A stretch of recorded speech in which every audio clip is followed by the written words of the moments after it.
Olá, meus queridos, como estamos na Sexta-feira Santa, eu vou esperar um pouquinho para que os irmãos possam entrar. Glória a Deus. Que data maravilhosa, não é? Para nós comemorarmos juntos, embora longe. Mas estamos aqui em nome de Jesus.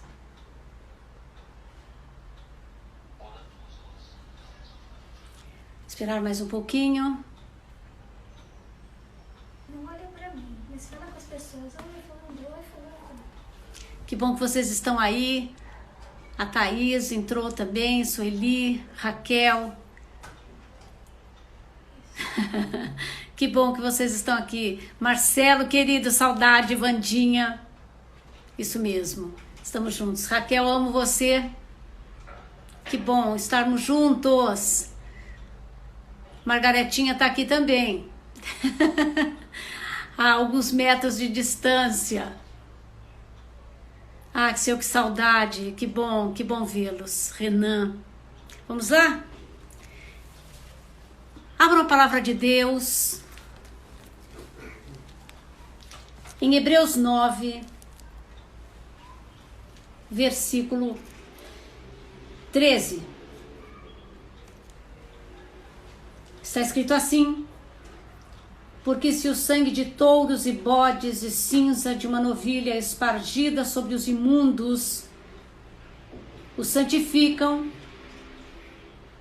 quanto à purificação da carne, quanto mais o sangue de Cristo, que pelo Espírito Eterno se ofereceu a si mesmo imaculado a Deus, purificará a vossa consciência das obras mortas para servirdes ao Deus vivo. Por isso, é mediador de um novo testamento, para que, intervindo a morte para a remissão das transgressões que haviam debaixo do primeiro testamento, os chamados recebam a promessa da herança eterna. O que é Páscoa? Páscoa é uma passagem, é um livramento. Pessar é passar por cima. E é interessante que a primeira Páscoa aconteceu ainda quando os judeus estavam no Egito como escravos. Deus nunca projetou, nunca quis que o seu povo servisse em escravidão.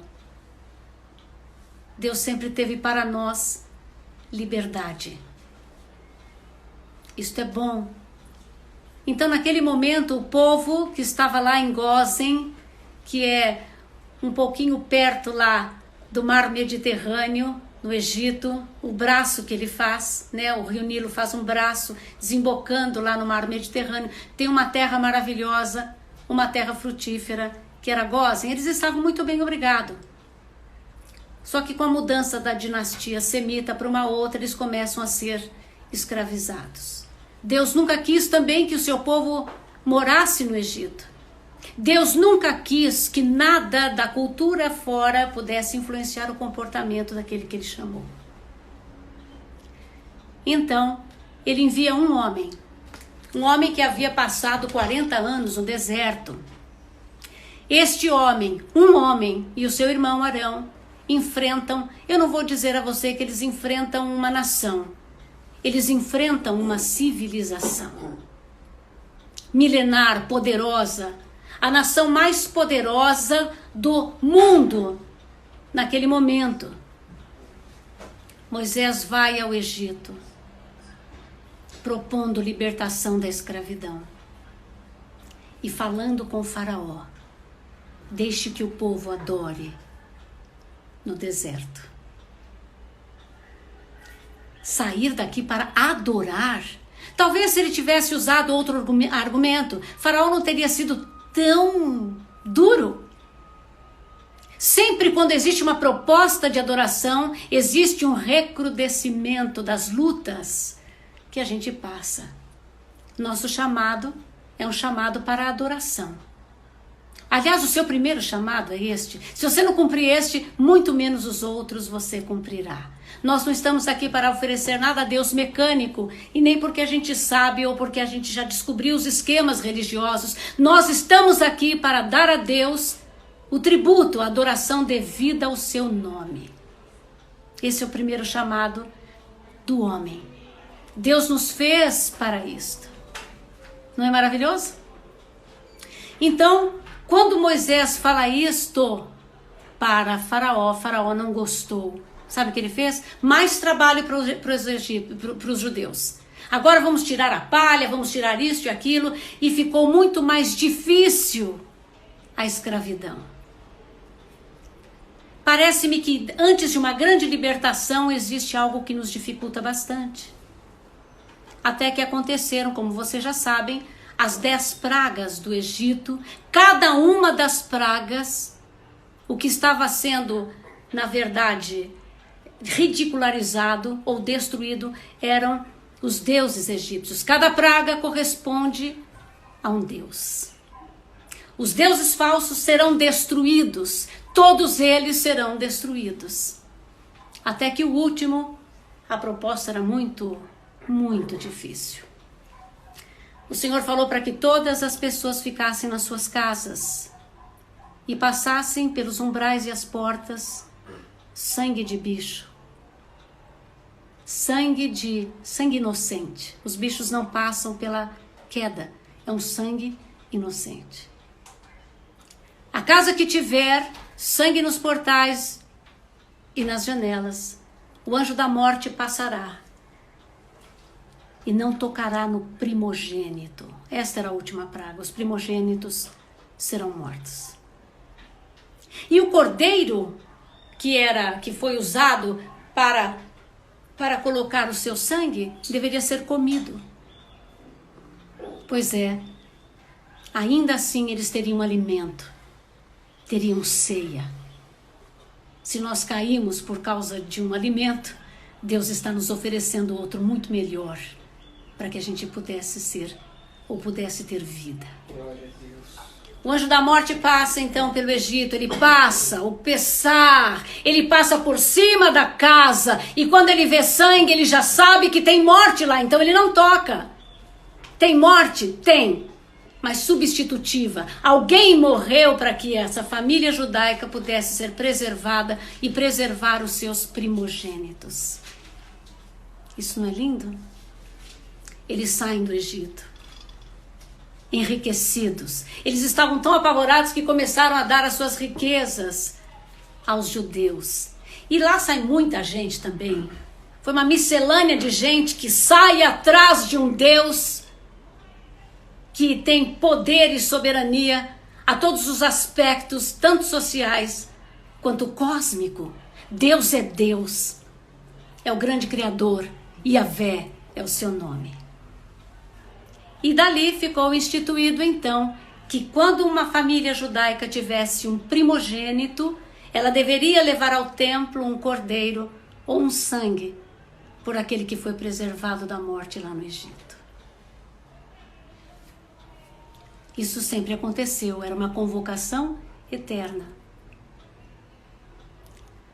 Até a chegada do verdadeiro Cordeiro de Deus, que tira o pecado do mundo. O sangue de Jesus não só cobre o pecado, como nós lemos, o sangue de animais.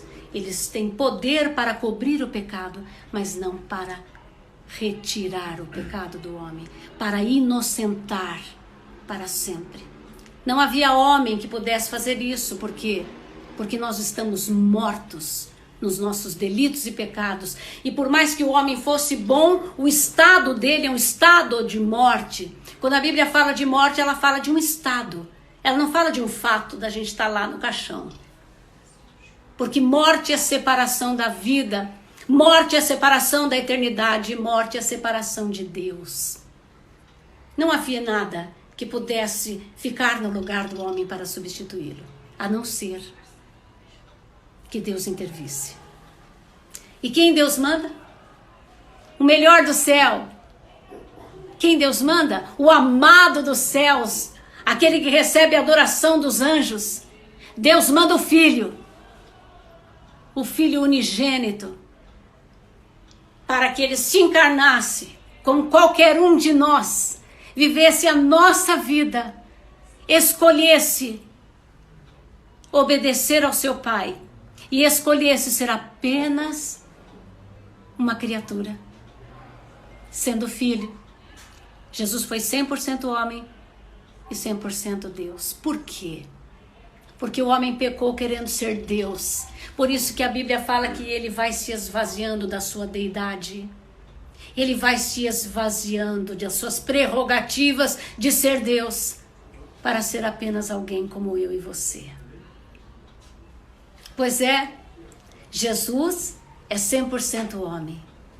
Em Mateus 4 você vai ver que ele vai ser tentado por Satã. E Satã o que oferece a Jesus? Uma tentação interessante. Mande que essas pedras se transformem em pão, Jesus. O Senhor está com muita fome, 40 dias fazendo jejum é muito ruim. Seja Deus, Jesus. Larga a mão de querer ser homem. Largue mão de querer depender do seu Pai. Haja livremente. O seu Pai está restringindo a sua liberdade, Jesus. Olha, eu vou colocar o Senhor no pináculo lá do templo, que é um lugar bem alto, inclusive, viu, meus irmãos? Se joga. Porque está escrito que aos anjos ele dará ordem a seu respeito. Já pensou que espetáculo maravilhoso? O Senhor ser reconhecido como Deus, anjos segurando. Nossa, o céu vai ficar muito feliz com isso. E a última tentação. O Senhor está vendo os reinos deste mundo? Se prostre a mim, eu te darei eles. E Jesus fala a última cabal palavra. Somente ao Senhor teu Deus adorarás, e só a Ele servirás. Que lindo! Jesus passou pelo teste. Ele não caiu como Adão.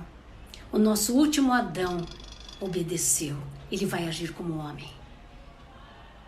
E vocês sabem o que aconteceu. Aos 30 anos ele vem com seu ministério público, fazendo coisas lindas e questionando cada coisa que estava no lugar errado. Jesus faz coisas incríveis, só que ele cura no sábado. E ao invés de se levar em conta aquilo que ele está fazendo, a lei diz que é proibido no sábado. Nós somos tão mesquinhos. Nós somos tão invejosos de quando Deus começa a levantar pessoas. Deixe que levante, mas que glorifiquem a Deus. Isto nos dá alegria. Nós somos um. Vocês não leram a oração de Jesus em João 17? Como ele pede para que a gente seja um, que a gente possa ter um só coração e torcer tanto uns pelos outros. E quanto mais Deus levantar alguém, glórias ao nome de Deus. Que ele seja honrado, porque quando ele é honrado, nós todos somos honrados, porque somos apenas uma família, um só povo, uma só fé. E foi por causa destas coisas tão lindas que Jesus morre. Pilatos sabia que estava entregando ele por inveja. Que triste. Foi uma corte feita às pressas por algo que já havia sido definido pelo Sinédrio, a religião da época. Jesus precisa morrer. A religião desta época também diz que Jesus precisa morrer, o verdadeiro, aquele que vai questionar os seus valores, aquele que vai trazer à luz as nossas verdadeiras intenções e motivações, aquele que vai nos deixar num caminho estreito, porque largo é o caminho que te conduz à perdição. Aquele que vai fazer com que você não negocie os princípios que estão aqui. Existem princípios eternos aqui que são inegociáveis. Este Jesus muitos querem matar. Aliás, muitos já mataram. Não é bem assim. É assim. Jesus não é o Jesus do carnaval. Não. Jesus é o Santo de Deus, que veio ao mundo para resgatar o homem que estava perdido. Ele deu tudo de si, para que nós pudéssemos ter tudo dele. Pilatos não quer. Ele sente que tem alguma coisa errada, ele sabia, mas Pilatos é impopular dentro da antiga Judeia. Então ele não quer desmotivar a casta que liderava lá, porque senão César ou Nero poderia chamá-lo. Então o que ele faz? Olha, eu vou falar uma coisa para vocês. Vamos trocar. Eu solto Barrabás, vocês crucificam Barrabás, que era quem deveria ser crucificado, e vocês soltam Cristo. Vocês sabem a história. Barrabás deveria estar lá, olhando para o último dia dele. Quando os soldados romanos vêm, ele faz, bom, vamos lá. Eu vou ser morto. Os soldados falam assim, você não. O Galileu tomou o seu lugar. Jesus está dizendo isso para você. Você não. Por mais dos pecados, por tantas coisas que nós fizemos, Jesus está falando conosco. Você não. O Galileu tomou o seu lugar. Aleluia. O Galileu sempre toma o nosso lugar, ele vai à nossa frente, ele morre a nossa morte. Ele enfrenta o inferno por nós, ou as partes mais baixas da terra, e ressurge no terceiro dia. Glória a Deus. Então Pilatos não tem como segurar a multidão. E Jesus recebe a sentença de crucificação. Mas antes disso, brutalizaram o Senhor. Muito. Ele sofre todas as agúrias de ser crucificado, inclusive o açoite romano. Geralmente as pessoas morriam já lá no açoite. Mas Jesus carrega a sua cruz numa via dolorosa, grande, até chegar no lugar da sua crucificação. Ele carrega o seu instrumento de tortura. E Jesus é ridicularizado, desprezado, zombado por mim, por você. Foi crucificado nu. Não tinha nada nele, nada, nenhuma parte dele que estava sã. Ele foi moído pelas nossas transgressões. E o castigo que me trouxe a paz e trouxe paz a você, foi ele que tomou. O cordeiro substitutivo. Desculpa, irmãos. O cordeiro substitutivo. Jesus fala 7 palavras na cruz. Nós vamos pensar sobre elas amanhã. Mas a última e derradeira que nos atinge é o perdão que ele nos dá. E depois que ele faz tudo, ele diz, tetelestai, está feito. Está consumada a redenção.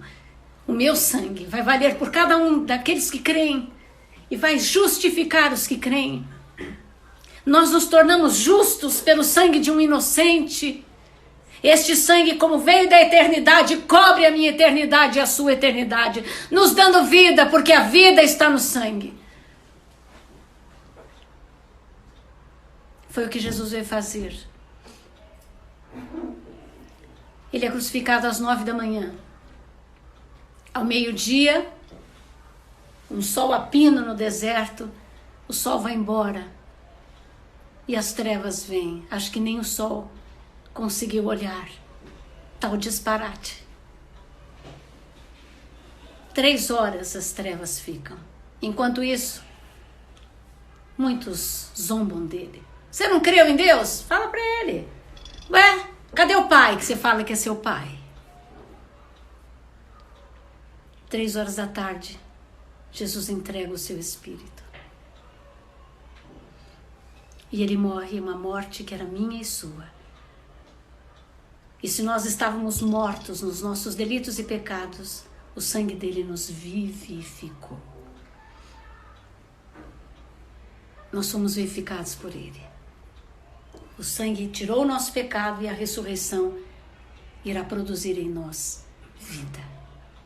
Primeiro Adão, alma vivente. O último, espírito vivificante. E a nossa oração nesta Páscoa é que este Espírito visite você e vivifique você. Amém?